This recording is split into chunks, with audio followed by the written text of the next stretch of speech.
To start our new term, we're returning to the theme of Gardner, and I want to show you a couple of approaches to drawing a figure in action, a working figure, using pieces of willow charcoal, an eraser and some chalk.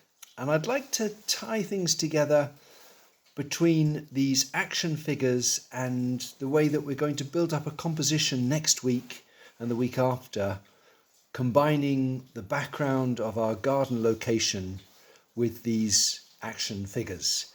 And by introducing you to a nice simple way of building up a coherent figure, we can also make ourselves aware of the shapes, of the poses, the kind of rhythm and possibility that those poses offer to the ultimate composition.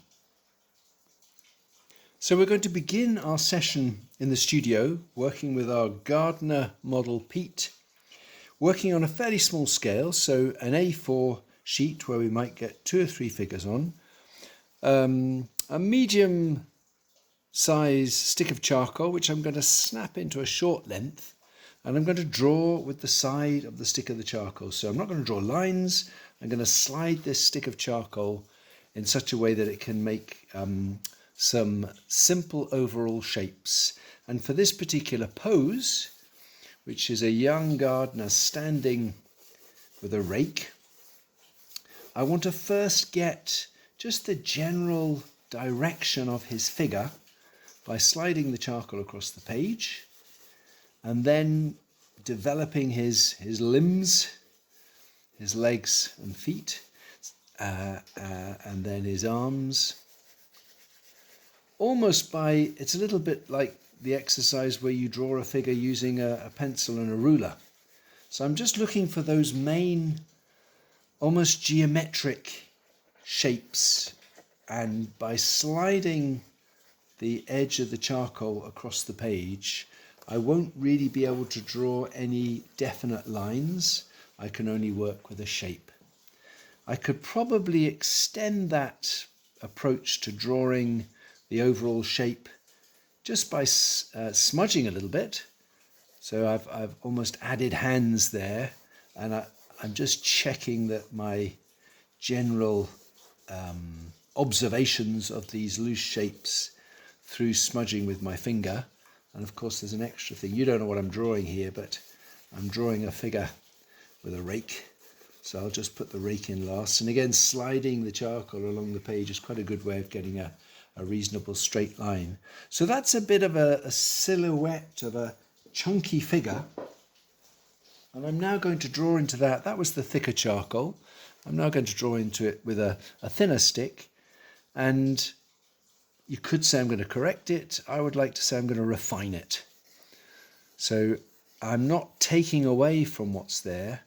I'm now adding something of an outline of the figure, and sometimes that process involves adding a little bit of bulk to the figure, or adjusting it through additions. And then other times my simple shape that I began with, the simple shape that I began with is too big, and so I've got to, if you like, trim it using my line. The point is that this line that I've introduced to that drawing is not following exactly the shape that I put down with the side of the charcoal, but it's certainly easier for me to find this defining outline now that I've got that basic silhouetted shape to start.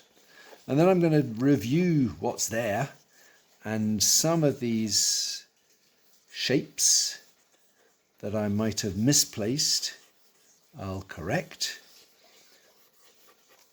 Others, they may actually add something to the drawing, so I won't take them away.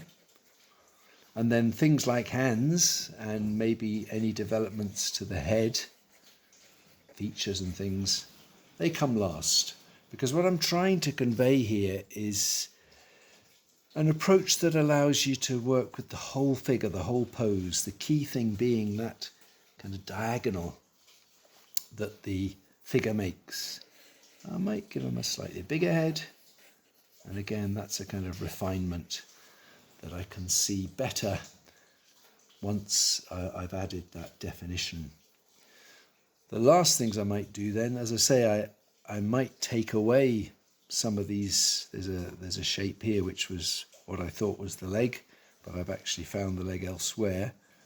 I might leave that. There's one or two other things like a bit of light on his hair. So I think as a next refinement, I'm going to use the plastic eraser just to take a little bit of light off of those arms, on the side of the arm, a bit off the jacket. Again, if I can identify what refinements really make a difference, then I'm also learning something about this pose and this bit of subject matter, which I may well apply in other ways to the next stage of building up a composition. So I've subtracted a bit of light, and I may just add a little bit more dark. I'm going to give him slightly darker hair and add a bit of shadow to that shoe and that leg. So that's more or less what I want. There's my first approach, putting down some shapes with the side of the charcoal, refining a bit with a thin stick, and then further refinements with the eraser. A development of this approach might be to do it on grey paper and to use some white chalk as part of the refining process. So I've got a different pose here, maybe slightly more complicated than the first, but I want to get upper body. I might go for a jacket first, then one leg and another leg on the fork. A fork down here, and then an arm and hand. So again, very much simplified shapes, trying to get, I suppose what's distinct about this pose is that kind of curve. The gardener is bending forward, and the foot and back leg create a kind of bow shape. So that's trying to sort of summarize the essence of the pose, getting the weight, getting the action. And as I've been referring to, being able to look at the overall shape and the potential rhythm for a number of these figures in a composition, I think is going to be very useful as we develop this theme of the garden and the gardener. So as I did before, I'm now going to break up and refine this first stage with a bit of an outline. So getting something of the upper body, the torso, and the hands and arms, and some of that, the defining of the figure is also finding the structure of clothing, a bending figure with a jacket sort of falling forward, and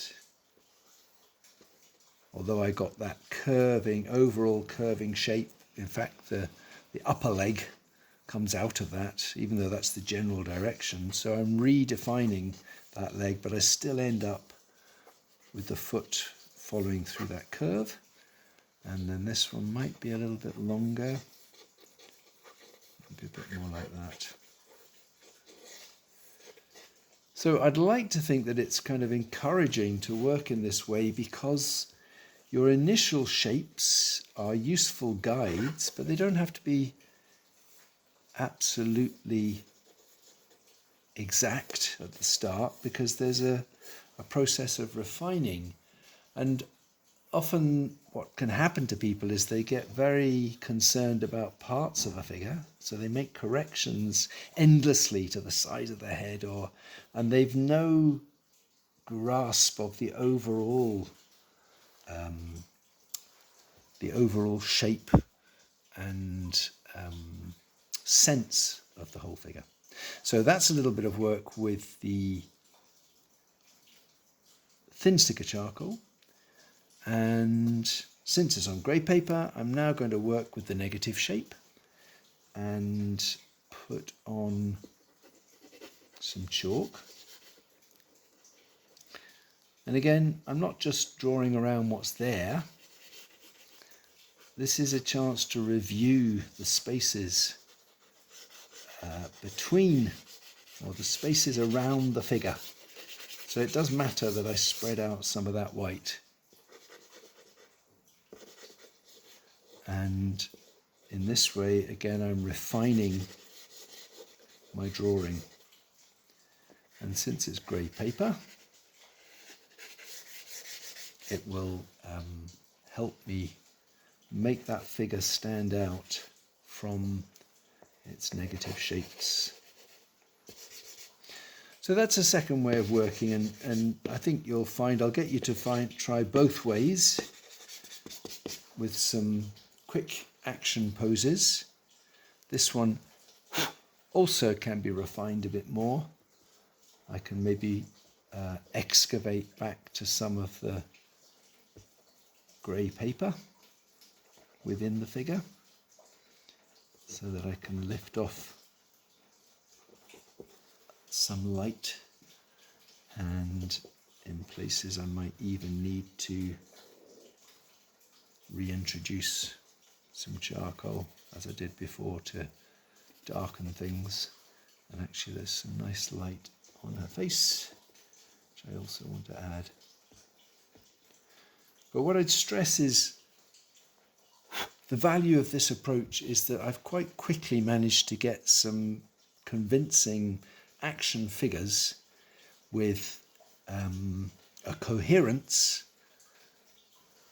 but that whilst they're quick and relatively simplified, I can then build on that and add particular observations, feet, hands, tools, and so on.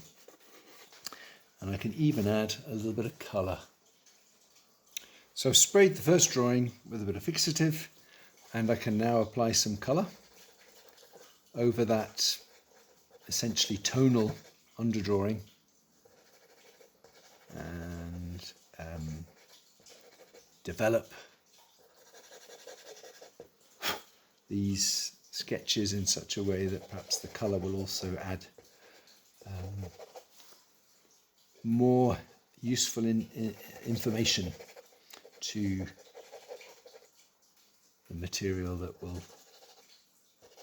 eventually develop into a painted composition. So we're going to work on this over 3 weeks. Because of the rain this week, we will work in the studio with our model Pete and get a few figures generated that can be used as gardener figures. The following week will be at Jock Tansen's garden in Duddingston, and there we'll be able to find some backgrounds, some settings for these gardener figures. And then the third week we'll be back in the studio combining this material in some small oil sketches. And I'm hoping, as I've said, to really work on composition and connecting these observations of the model, of the figure, with the overall rhythm and structure of the painted composition.